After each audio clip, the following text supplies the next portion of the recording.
last summer, very nice bike. Lovely.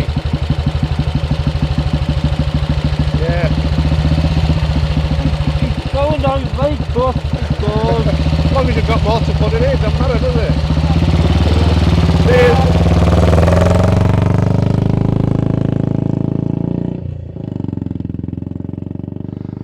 You meet the nicest people on a Honda.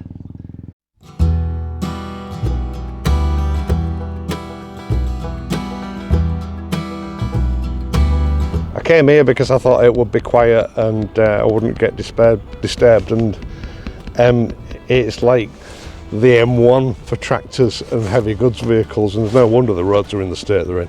Hey up! Right, I'm reviewing the Honda GB350s today, and I've come to one of my favourite filming locations. It's what's known locally as the Gate to Nowhere, and I first discovered it in my teens when I first started riding. I had this ritual of cleaning my motorcycle at my mum and dad's house, and I would always bring it out on this route if the weather was decent to get it well and truly dried out before I put it away. When I was about 17 or 18, this gate just caught my eye one day. It's a relic from the past. It's thought to be about 160 years old, but it just doesn't bear any relationship to the landscape around it. I'm presuming it originates from a fairly large farmhouse that's over in the distance over there. It will originally have been a route on foot for the landowner and his family to get to the local church or schoolhouse just up the road from here, another location that I film at on a regular basis. But it's long slipped into irrelevance. The hedge that obviously it offered a route through has long since gone, although I have noticed this year they've replanted it. And it's sort of, it's part of my youth, this route, this gate, and small Japanese motorcycles, and it just struck me that there was a relationship between the two, between the gate and the Honda GB350. The Honda GB350 is a reincarnation of days gone by. Demographics in motorcyclists change every 5 to 10 years. The Honda GB350 taps into what I think is the current demographic of older riders. People like me that grew up on a diet of Japanese motorcycles. The British motorcycle industry was dead when I started riding.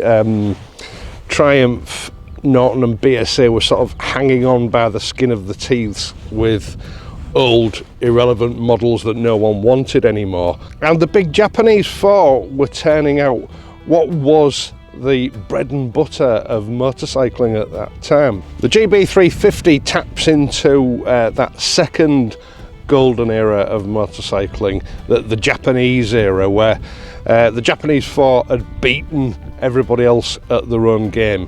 They brought out modern motorcycles that were reliable, that performed well, and everybody used them as commuters or pleasure machines, mainly as commuters. Now, when I look at the GB350, what I see is an amalgamation of sort of 1970s tipping into 1980s sort of design cues. We've got a standard roadster configuration, 19-inch wheel at the front, 17 at the back, and a fairly long wheelbase. It's quite an imposing motorcycle. At first glance it would be easy to mistake it for a 600, maybe even a 750. It does have that big bike feel and look about it. It's a single-cylinder 350cc air-cooled engine, which is capable of pumping out just under 21 brake horsepower at the crank. I would imagine by the time it gets to the rear wheel, you're probably only looking at 15 or 16 horsepower. But the magic of this engine is that it produces that peak power at 5,500 revs, which is very low, and maximum torque of 29 newton meters is reached at 3,000 revs. What that means is you've got a motorcycle which is really under stressed. At first when I started riding this bike, I thought it felt a little bit slow, but I soon realised it wasn't the speed that was fooling me into thinking that. It was the low heartbeat of the engine, because at any given speed it's just not beating that fast. In that respect, it sort of reminds me of an ultra fit athlete that can, do the 10k run and then have his heart checked when he gets back, and his heartbeat is at about the same rate as your average person at rest. It's a really relaxing, sedate ride. Don't get me wrong, this bike can get up to 70 miles an hour very reliably, very easily, even on inclines and adverse wind conditions.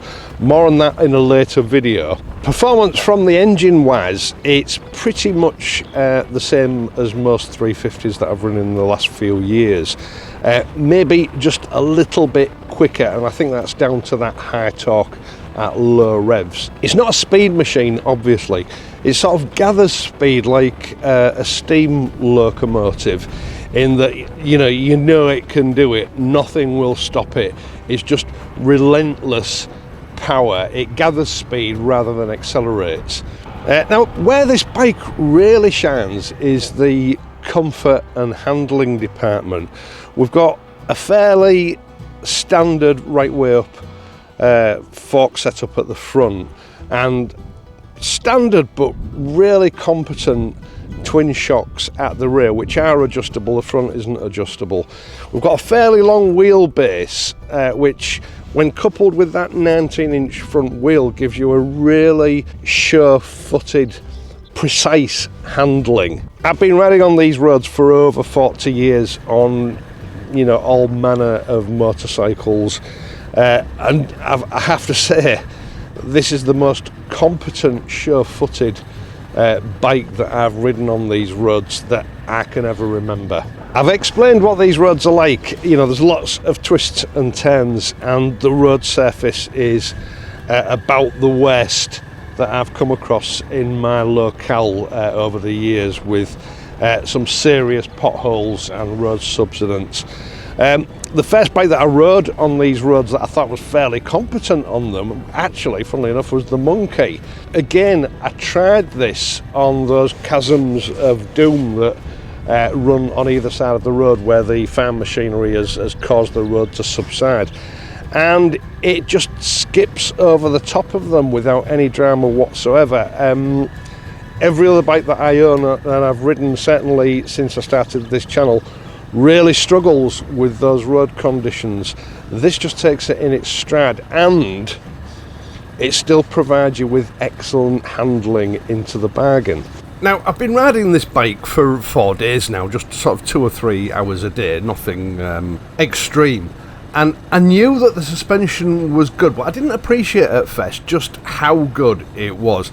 You can see me here purposely trying to run it into those chasms on the road, and it just went straight as a die. Nothing seemed to bother it or upset it in any way. It actually left me feeling quite shocked, because I've ridden bikes that cost 2.5 times the cost of this little 350, and they didn't cope at all well on these roads with the stock suspension. I think I ended up having to spend about another £1,000 to upgrade the suspension front and rear before it would approach anything like acceptable handling on these roads.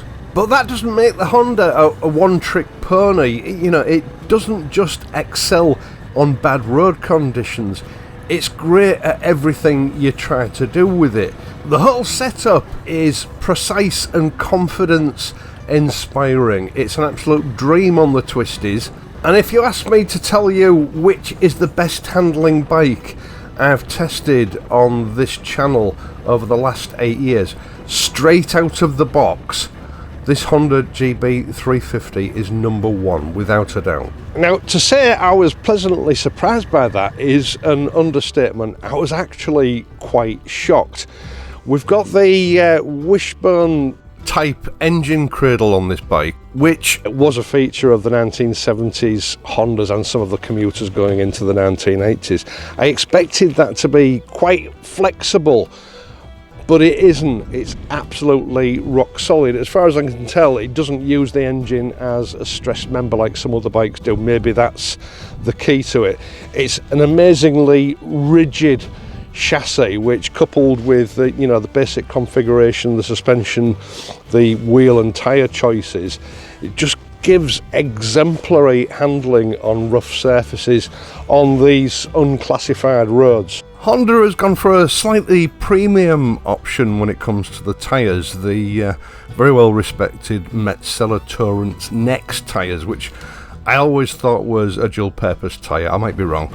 These are excellent tyres, very grippy. I'm presuming they're probably a fairly soft compound. They exhibited zero tendencies to squirm or tramline on imperfections on the road, as you've already seen, and white lines. And I probably shouldn't encourage this kind of thing, but it does permit the bike to corner a lot faster than any other models I've tried over the last few years. Now, this particular roundabout is a regular part of the sort of test circuit that I use for evaluating bikes.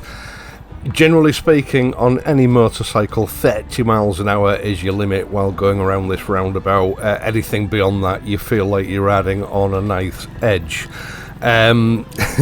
I've got to admit, I felt very comfortable going around this roundabout until I looked down at the speedo and realised that halfway around I was doing almost 40 miles an hour, which is unheard of on most of the test bikes, in fact all of the test bikes that I've taken around this roundabout over the last 20 years or so. I mean, the tarmac isn't perfect, but it's pretty good, and that's the thing about this bike. Because of that low engine speed and exemplary road holding, you often feel as though you're travelling a lot slower than you actually are. You need to keep an eye on that speedo. And let's face it, 0 to almost 40 miles an hour from a standstill to sort of halfway round a roundabout is reasonably impressive.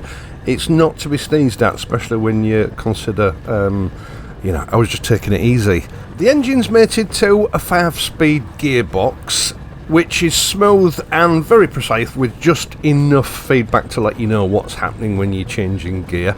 No false neutrals throughout the test. It doesn't get snarled up at quick down changes when you're coming up to junctions, etc.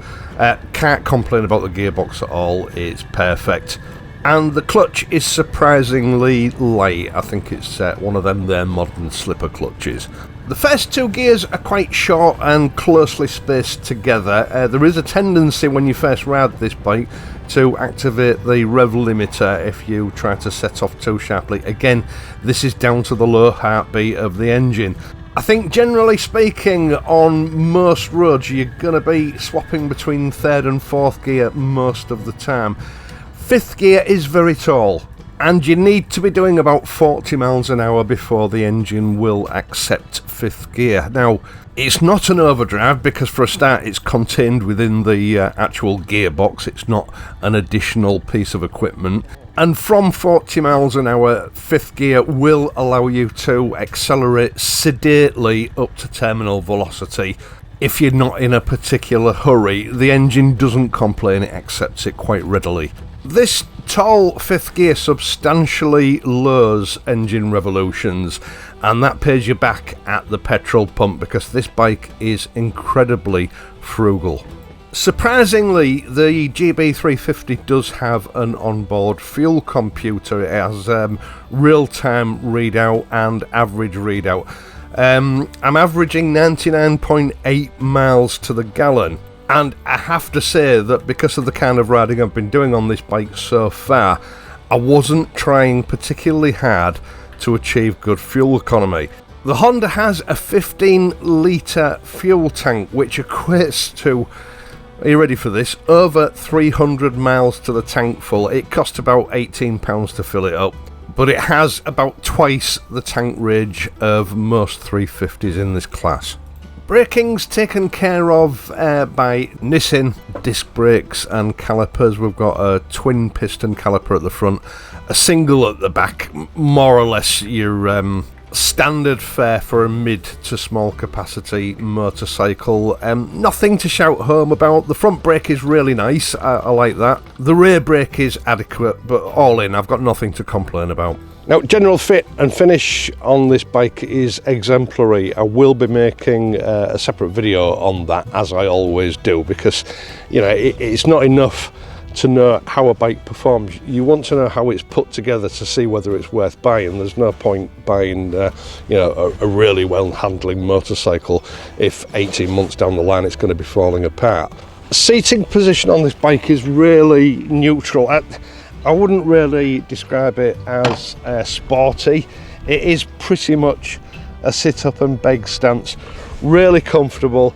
The seat's quite firm, but it's firm in a good way. It gives good support to your buttocks, which I think over long distances is going to be very welcome. Reach to the floor, as you can see, I've got a 29-inch inside seam. I can reach the floor quite comfortably, and everything's quite intuitive. And herein lies one issue with the Honda 350 that I simply hadn't anticipated. I purposely went to a remote area so that I'd have peace and quiet to be able to film the review. The amount of people that stopped to look at it, and I mean physically stopped the vehicles and started asking questions about it because they all thought it was an old bike and wanted to ask questions about it. Now, I expect this with the really old school modern classics. I just hadn't bargained on that with the Honda 350. It does attract attention. It's nowhere near as anonymous as I expected it to be. During the course of this 2.5 hour filming session, I was interrupted by 2 motorcyclists, a pedal cyclist and a farmer. You meet the nicest people on a Honda. Right, so yeah, where was I? Yeah, really natural riding position. All the levers, control levers, brake, gear lever, they fall exactly where you expect them to. It's a very light bike, really easy to handle and manoeuvre about when you're not actually riding it. As for the main stand, actually this shocked me when I first put it on the main stand because I put way too much effort into it than I should have done. It's really easy and well balanced. We've got another tractor coming. Really easy to put on.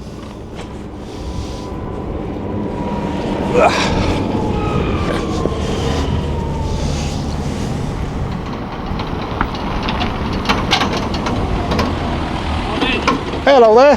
You just giving old bike a run. What bike is it? Honda. Oh yeah, it's an old edition though, isn't it? No, it's brand new. Sort of based on a 1970s bike. Oh yeah. That's the idea behind it. Lovely bike. Alright. Alright, cheers.